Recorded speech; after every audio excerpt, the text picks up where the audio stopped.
안녕하세요. 이혼하거나 고쳐 살거나 주쌤입니다. 어느 날부터인가 남편이 안 하던 말을 하면서 아내에 대해 오해를 하기 시작하고 불평불만을 이야기하면서 심지어 이혼 이야기까지 꺼내는 그런 경우가 있습니다. 이럴 때 촉이 빠른 분들은 이 남자가 뭔가 이상하다라는 거를 금방 눈치를 채시죠. 엊그저께 상담한 어떤 아내분도 남편이 어느 날 갑자기요.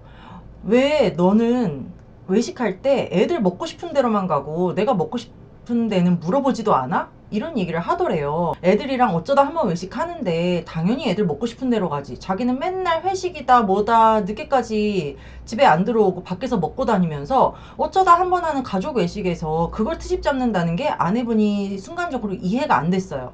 그런데 이 아내분이 촉이 굉장히 좋은 게 그때 머릿속에 파바박하고 얘가 밖에서는 어떤 여자랑 지 먹고 싶은 걸 먹고 돌아다니는구나. 그리고 그 여자가 오빠 먹고 싶은 거 뭐야? 오빠 먹고 싶은 거 먹자 라고 하는구나. 그래서 나한테 왜 나 먹고 싶은 거 안 물어보냐고 불만을 갖는 거구나. 느낌이 딱 온 거예요. 그래서 그때부터 증거를 잡아서 손쉽게 증거를 잡은 분이 저한테 상담을 오셨었습니다. 이렇게 상간녀들이 하는 말이나 상간녀들이 하는 행동 같은 것이 남편에게 주입이 되어서 남편이 자기도 모르게 무의식적으로 입 밖으로 툭툭 내뱉는 경우가 있는데요. 요때 우리가 촉을 잘 세우고 이 남자가 무슨 말을 하는지를 잘 눈여겨서 이제 보면 이 남자가 밖에서 상간녀와 어떤 관계인지 상간녀랑 어떤 말들을 주고받는지 눈치를 채기가 쉽죠. 이렇게 남편과 상간녀가 뇌가 동기화되다시피 해가지고 이 남자가 하는 말인지 상간녀가 하는 말인지 헷갈릴 정도로 정말 이 남자가 상간녀의 스피커처럼 이제 굴 때가 있어요.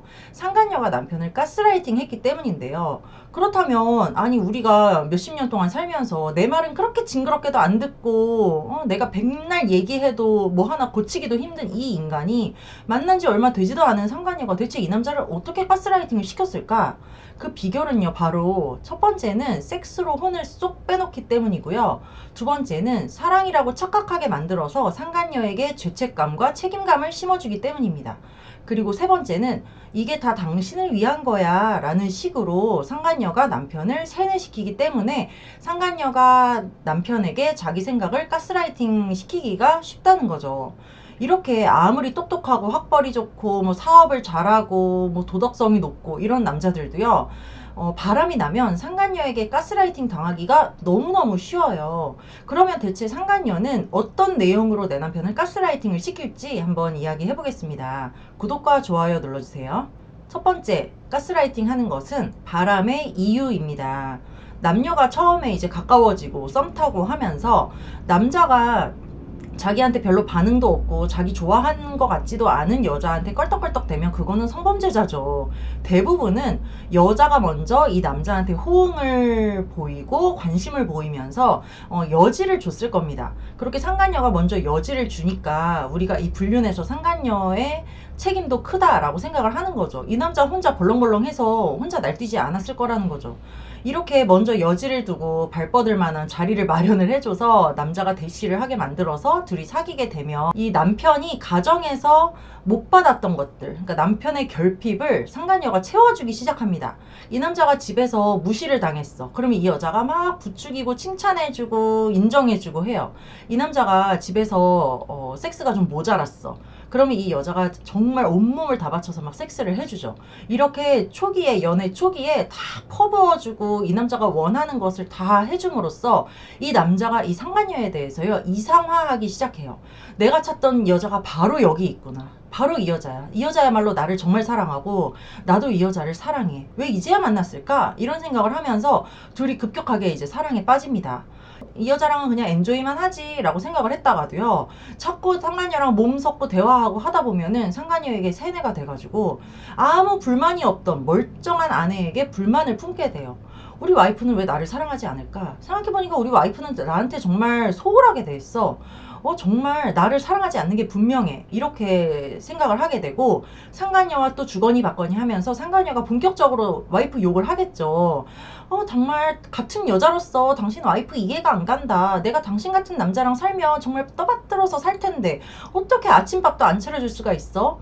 정말 당신 와이프 무슨 남자 있는 거 아니야? 밖에 남자가 있지 않고서야 왜 그렇게 당신이랑 섹스를 거부해? 당신 이렇게 잘하는데? 정말 당신 와이프는 애밖에 모르나 봐. 정말 지혜롭지 못하다. 나 같으면 안 그럴 것 같아. 나 같으면 부부 중심으로 당신만 예쁘다 예쁘다 하면서 살 것 같아. 막 이러면서 상간녀가 와이프를 씹어가면서 둘을 이간질을 시키게 되죠. 이런 말에 남편이 아 그래 이게 진짜 사랑이지. 이 여자랑 살면 나 정말 행복할 것 같다. 이런 식의 생각을 하게 되고 급기야는 와이프를 악마화하고 악녀화하면서 마녀화를 하면서 와이프는 정말 나쁜 사람이다라고 본인 스스로가 믿게 됩니다. 그래서 이럴 때 집에 와서 남편들이 막 시비를 걸고 와이프 트집을 잡고 막 이혼하자 그러고 막 이렇게 되는 거죠. 두 번째, 세뇌시키는 것은 들킨 후의 대처에 대한 것입니다. 상간녀가 바람을 피우면서도 남편을 끊임없이 교육을 시킵니다. 특히 남자 경험이 많은 불륜을 여러 번 해본 사람이거나 본인이 뭐 남편이 바람나서 이혼을 했거나 해서 요바닥에 대해서 빤히 잘하는 여자들이 남편을 막 교육을 시켜요. 집에 들어갈 때 핸드폰 잘 간수 잘해. 나랑 주고받은 메신지 싹 지우고 들어가. 블랙박스 삭제했어? 이러면서 일일이 하나하나 다 지시하고 코치를 하죠. 들키지 말으라고 하는 거예요. 그러다가 어떤 상간녀는요, 들킨 후에 어떻게 할지에 대해서 구체적인 행동 강령까지 내려주더라고요. 그 얼마 전에 상담한 어떤 아내분이 정말 깜짝 놀란 게요. 이 상간녀랑 남편이 들키면 어떻게 하자는 거를 구체적으로 짠 거예요. 그래서 상간녀가 이렇게 남편을 코치를 한 겁니다. 만약에 들키게 되면은 당신이 나한테 전화를 걸어서 평소에는 이제 민지야, 자기야 뭐 이렇게 하는데 김민지 씨라고 부르라고 이제 시킨 거예요. 그랬더니 진짜 이 아내분이 남편의 외도를 발각하고 나서 당장 상간녀한테 전화 걸어서 헤어지자고 해 라고 했더니 이 남자가 그 여자한테 걸어서 정색을 하면서 김민지 씨 딱 이런 거야. 그랬더니 이 상간녀가 눈치를 챈 거죠. 들켜서 와이프가 지금 옆에 있는 상태에서 전화한 거구나. 그러니까 이 남자가 김민지 씨 당신 때문에 우리 가정 파탄 났고 그리고 내가 이혼남이라고 속였잖아 지금까지. 나 이혼남 아니고 가정 있는 남자였어. 그리고 앞으로 다시는 연락하거나 만나지 맙시다 라고 이야기를 하고 딱 끄는 거야.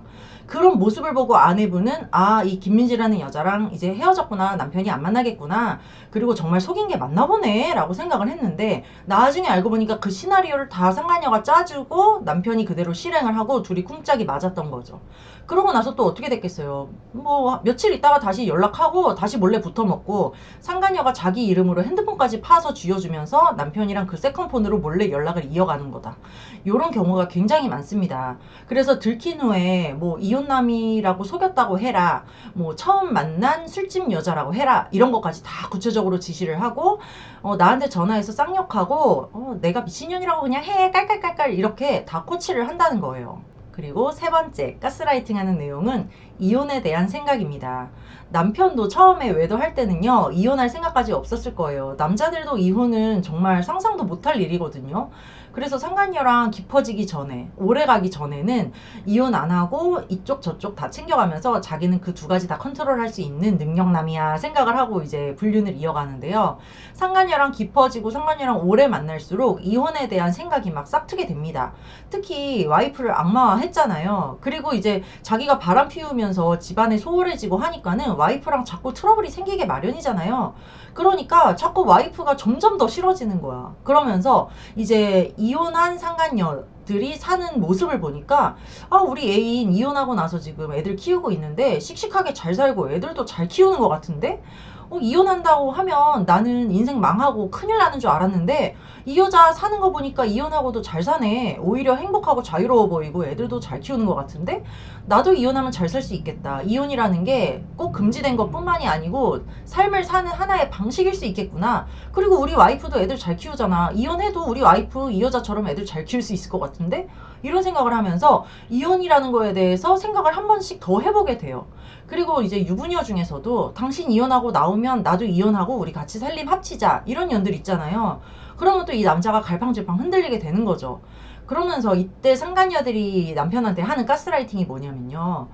이혼한다고 꼭 큰일 나는 거 아니야. 그리고 당신 지금까지 집에서 와이프랑 살면서 별로 행복하지 않았잖아. 당신 와이프 당신 별로 안 사랑하잖아. 뭐하러 그런 여자랑 살아.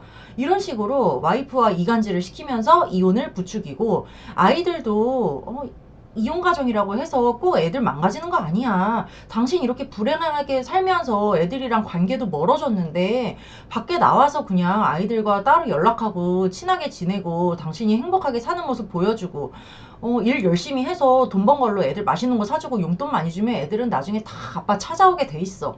뭐하러 그렇게 불행하게 살아? 당신 인생 짧아. 애들 인생보다 당신 인생 먼저 생각해. 요지랄 하면서 이제 남편한테 막 뽐뿌를 넣는 거죠. 그리고 이제 불륜이 들킨 후에 우리가 다 이제 남편이랑 맨날 밤마다 싸우고 이게 맞네 저게 맞네 너 어떻게 나한테 그럴 수 있냐 요런 시기를 다 거치잖아요. 불륜이 들킨 후에 아내분이 뭐 감정 조절이 되겠어요. 뭐 그거를 모른 채 하고 덮고 넘어갈 수가 있겠어요. 당연히 그 싸우는 기간이 있게 마련인데 요 기간에 또 상간녀가 요 틈을 파고들어 가지고 이혼을 막 부추기는 거예요. 아니 당신 와이프 정말 지혜롭지 못하다. 당신을 그렇게 사랑하고 가정을 지키고 싶으면 좀 참아야지. 어떻게 그렇게 감정 조절이 안 되고 밤마다 그렇게 당신을 괴롭힐 수가 있어? 아니 다음날 나가서 일해야 되는 사람을 그렇게 괴롭히면은 당신 보고 어떻게 하라는 거야? 아니 정말 가정을 지키고 싶은 여자가 맞아? 그냥 이거 하나 트집 잡아가지고 당신 죽이려고 드는 것 같아.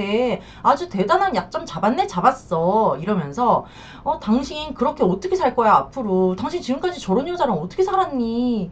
그냥 일단 집을 나와. 일단 집을 나와서 와이프랑 같이 있는 시간을 줄여야지 당신이 살지. 특히나 당신 와이프 애들 앞에서 당신을 그렇게 잡으면 애들이 당신에 대해서 뭐라고 생각하겠어? 아빠 위신이 너무 떨어지잖아. 아우 예전에 나는 내 남편 바람났을 때 이렇게까지 안 했는데 당신 와이프 정말 징하다 이러면서 막 이간질을 하면서 집을 나와라. 일단 집을 나와라. 우리 집으로 들어오든지 원룸 하나 얻어라.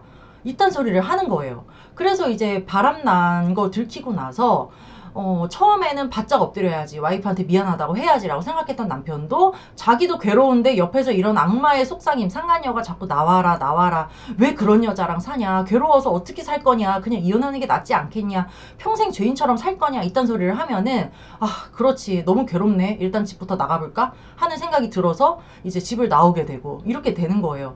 가정을 이렇게 만들고 아내가 이렇게 미치고 팔짝 뛰게 만든 장본인이 바로 자기잖아. 자기 본인이면서 어떻게 자기가 그렇게 책임에서 쏙 빠져나와서 자기는 이 일에 아무 책임도 없고 아무 영향도 안 준 제3자인 것처럼 이야기를 하면서 이 가정을 깨뜨리는 데 혈안이 돼서 조언이랍시고 하는데 이 남자는 이미 세뇌를 당하고 이 여자가 하는 말이 다 자기를 위한 말이라고 믿어버리기 때문에 그 말이 이제 자기 인생을 망치는 말인지 모르고 맞다 맞다 그렇지 그렇지 하면서 상간녀가 시키는 대로 하게 되더라. 그래서 우리는 이렇게 상간녀한테 가스라이팅 당해서 자기 가장으로서 아빠로서의 책임도 져버리고 의무도 안 하고 그냥 배째버리는 남편 어떻게 해야 되겠어요? 우리가 백날 옆에서 설득하고 눈물로 호소하고 뭐 논리적으로 이야기를 하고 해도요. CR도 안 맥힙니다. 이게 사이비 종교나 이단에 빠진 거랑 똑같아요.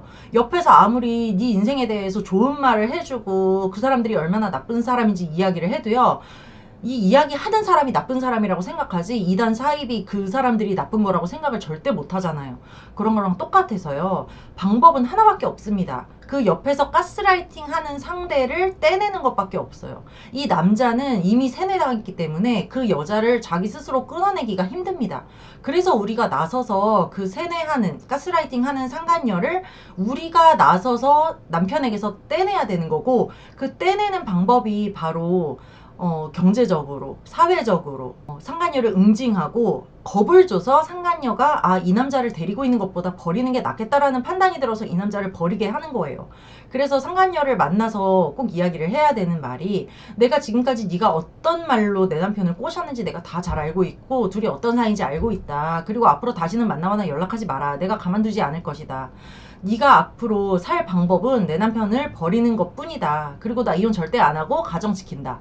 이런 이야기들을 해야 되는 거고 내 남편을 상대하는 게 아니라 상간녀를 상대해서 이 일을 해결하는 것이지 남편한테 아무리 너 가스라이팅 당한 거야 너 그년이 얼마나 나쁜 년인데 너 걔 말을 다 믿니? 라고 해봤자 남편 입장에서는 CR도 안 맥히더라. 오늘은 여기까지 하고요. 이거나 보거나 카페에 들어오시면 제가 쓴 칼럼도 있고 다른 분들 사연도 있으니까요. 이거나 보거나 카페로 들어오시기 바랍니다. 여러분 안녕. 다음 시간에 또 만나요.